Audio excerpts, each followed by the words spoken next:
नमस्कार, मी ऐश्वर्या आटवार लोक निर्धार चॅनल मध्ये स्वागत करते। लढाई मुख्यमंत्री पदासाठी नसून स्वाभिमानाची आहे, रोहित पवार यांचं वक्तव्य। कर्जमाफी, पीक विमा, शेतकरी आत्महत्या ते मुख्यमंत्र्यांची शेती। उद्धव ठाकरेंचा शेती प्रश्नावरून सरकारवर हल्लाबोल। नीट पेपर लीक प्रकरणातील आरोपी गंगाधरला पोलिसांनी अटक केल्याचा दावा त्यांच्या पत्नीनं केला आहे।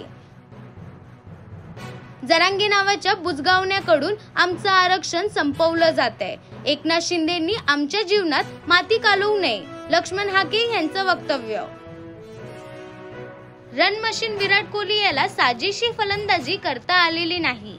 भारतीय संघ आतापर्यंत जिंकत आलाय, पण विराट कोहलीकडून नेहमीच मोठ्या खेळीची अपेक्षा केली जाते। अख्ख्या विश्वचषकात फेल ठरलेल्या इंग्लंड विरोधात विराट कोहलीची बॅट तळपणार का?